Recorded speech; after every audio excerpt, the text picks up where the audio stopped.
34. When I was 14, my parents passed away in a car accident. We had a great aunt who was still alive, but she lived hours away and was considered too old and sickly to have custody of minors. My sister, 39, Kate was 19, so she was given custody of me and our little sister. To prevent us from becoming homeless and being thrown in foster care, Kate left school and worked as an easy girl. Doing that on top of a cashier job was the only way she could adequately pay our rent and buy food for us. It was only for a short time, as it allowed Kate to get enough money to take courses and become certified as a hairstylist. Kate eventually was able to get a GED and now owns her own beauty salon. But Kate admits her time as an easy girl was the darkest point in her life, and me and our little sister have never forgotten the sacrifice Kate made for us. At our engagement party, me and my fiancé, 32, Lily, were talking to Kate and her husband John. Kate talked about her and John planning a Hawaiian vacation and wanting to go this year with my nephew, too, Philip. But they decided it would be better to just save for a few more years and focus some of their money on repairs for the salon. I agreed that it would also be better to wait because Philip will be older and able to remember and appreciate the trip. But then Lily sneered at Kate and said, how if you want extra money, you can always quit the salon and go back to being who you were for a living. Not like anywhere else can trust a high school dropout with a job. Kate started crying and John led her away to comfort her.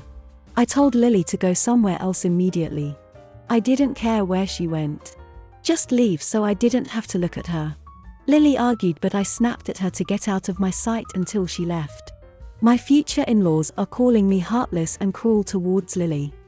They say that Lily's going to be my wife soon, so I can't just send her away every time we have a disagreement, and should have done the mature thing by talking rather than publicly sending her away and humiliating Lily. I realize what I did was humiliating to Lily and it was not the greatest way to handle the situation, but I'm still struggling to look at Lily after knowing she thought those things of Kate.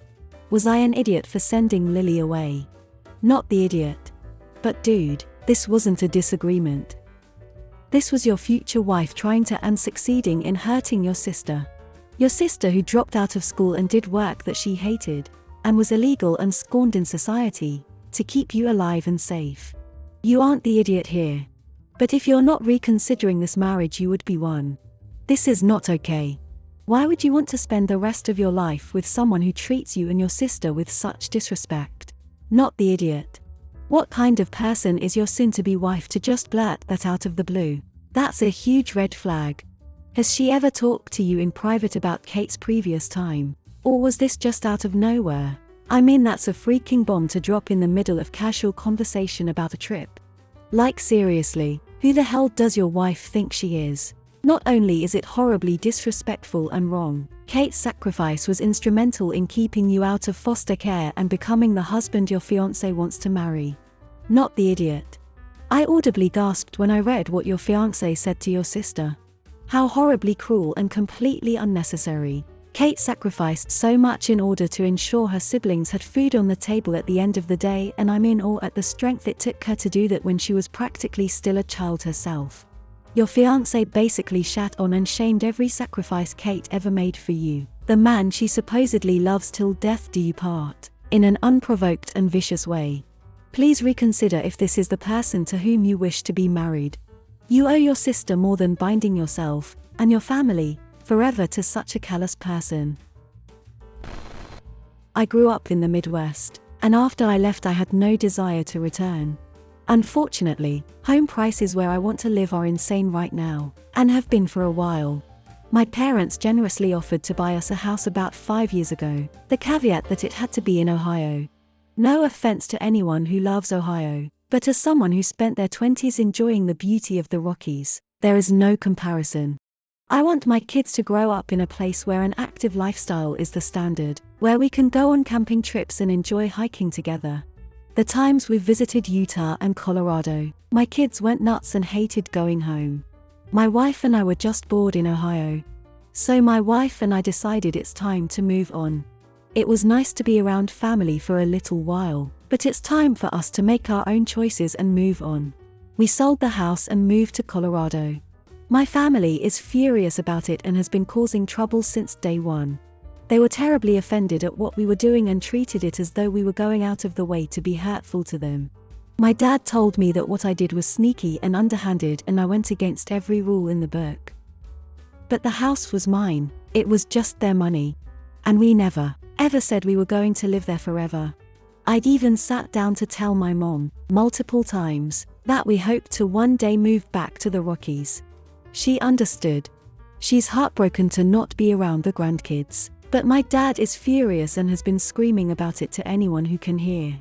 I'm being told I'm a horrible son, a sneaky idiot, etc. He's yelling about sending me a bill for what they put towards the house, and I firmly told him that he never, not once, gave ANY stipulations to the gift. Am I an idiot for what we did? FYI, there's no inheritance in play here, and no, we didn't give them any money back. The money was a gift to us. When they said caveat it has to be in Ohio, it was because the cost of housing there is so low due. They didn't want to give us money that wouldn't actually go very far in the home buying process.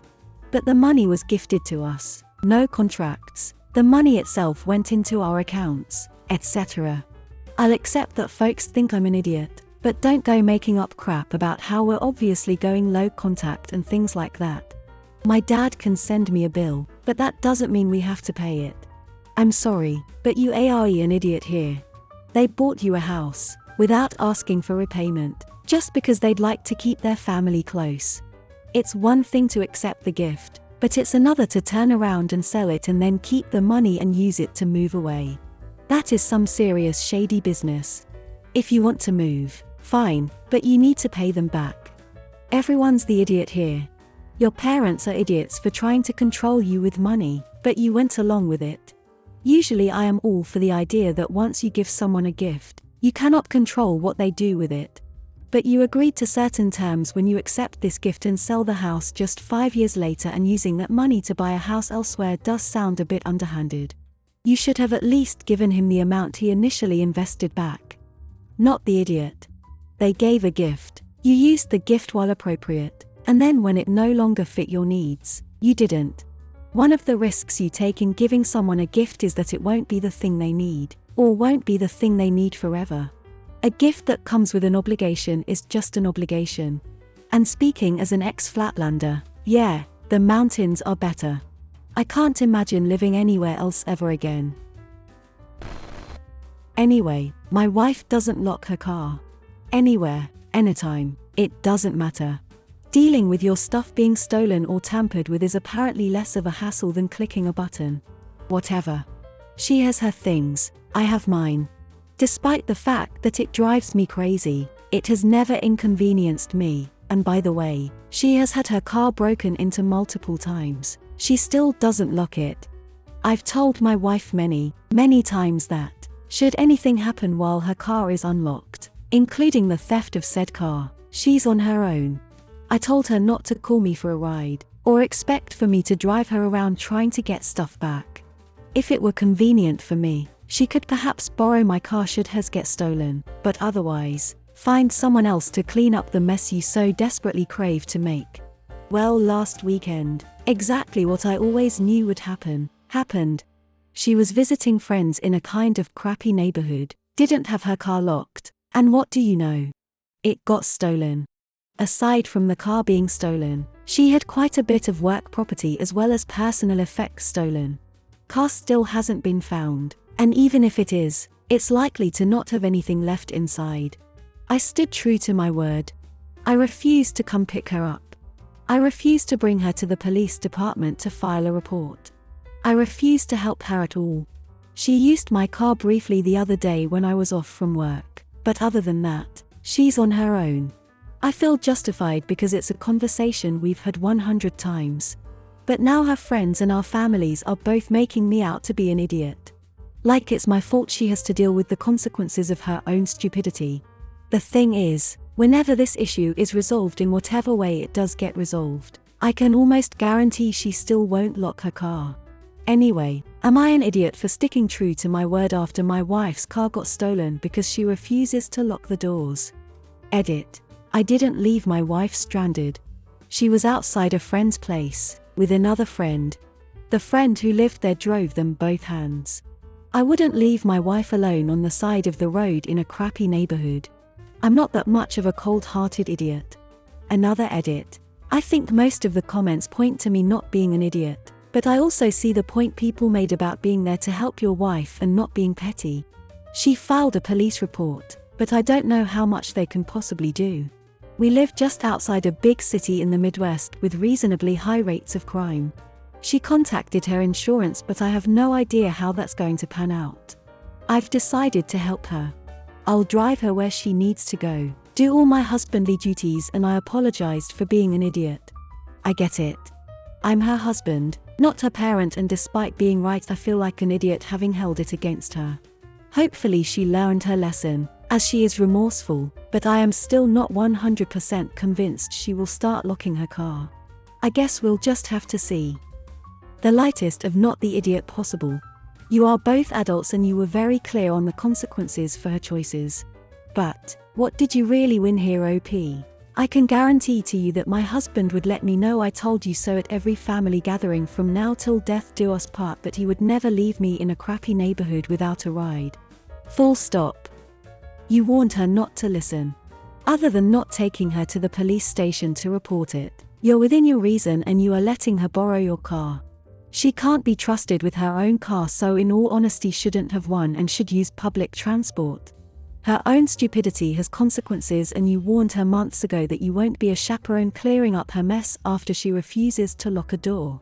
Maybe, not the idiot, but not a very supportive spouse. I can't really imagine leaving my spouse in a crappy neighborhood with no transportation to prove a point. Part of marriage, at least mine, is making life a little easier for my spouse. Yes, this is 100% her doing. You could still be a bit more gracious. It sounds like she's going to have plenty of consequences if she had work property in the car. My 24 friend Alicia's 24 birthday was this past Sunday. She decided she wanted to have a weekend getaway with some friends at an Airbnb down by a lake that's 3 hours away. Since it was a decent drive, everybody except myself wanted to carpool. Our friend Val drove her car with Alicia and two of our other friends, and I drove myself. Kayla, 23, and Brea, 23. The Airbnb was booked Friday through Monday afternoon, so Alicia's plan was everybody drive down there Friday night and leave Monday afternoon. I was hesitant to carpool because I had to be at work at 8 a.m. on Monday morning and knew I would want to leave Sunday night. I wanted to drive by myself, but Kayla and Brea insisted on riding with me cause neither of them have a car. I told them that if they wanted to ride with me they would have to be okay with leaving Sunday night, and they told me they were fine with it. I had confirmed with Alicia that the three of us would be leaving early and she understood. Fast forward to Sunday night around 9 p.m. I tell Kayla and Brea that I'm ready to head home so I can get to bed for work in the morning. I even stayed sober on Sunday because leaving was a sure thing. They started pouting, saying that they were having so much fun and not ready to leave, and it was Alicia's birthday. They said it's not even that late.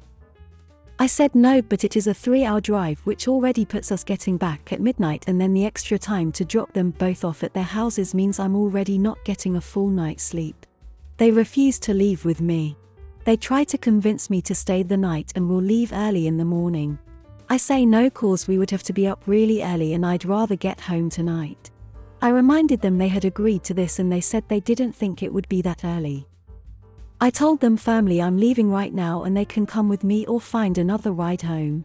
They said I wasn't serious, so I got in my car and left. After I got home I checked my phone and was bombarded with texts from everyone saying that I ruined Alicia's birthday, because now they have to spend the rest of the night figuring out how Kayla and Brea will get home cause Val's car is full. I simply told them it's not my problem and they should have left when I asked cause they agreed to the terms of carpooling with me before we got down there. I have not heard from any of them since except for an angry message from Kayla saying she used her parents' emergency credit card to call an Uber for them, but it was a $300 Uber ride. I reached out to Alicia to see how she feels about what happened but haven't heard back. Am I the idiot? Not the idiot. They all wanted you to take one for the team while knowing full well they were planning to screw you over, or that they could get you to shirk your responsibility. If my close friend told me several times we needed to leave early, I would be asking when to pack up starting in the afternoon because I wouldn't want them driving around so late at night. Not the idiot. They insisted on carpooling with you. You told them you had to leave early. It's on them for going back on their word. If it were me, I would have told them no. Find another ride, and I have done that. I stopped with that under different circumstances. I insisted at the time that my family take separate cars because I was tired of being at everyone else's mercy as a driver. This was due to chronic illness, and when it happened and I was at their mercy, when I asked to leave, they refused. After that, I said, no more. Don't let people strong-arm you into carpooling like that if you have to work. I guess this is the drawback of being the only adult in the group. Her friends knew she was leaving early. OP had a very good reason to do so, having to get to work by 8:00. Her friends played stupid games and won stupid prizes. Hopefully, her friends will learn from this and grow up a little, but I wouldn't count on it.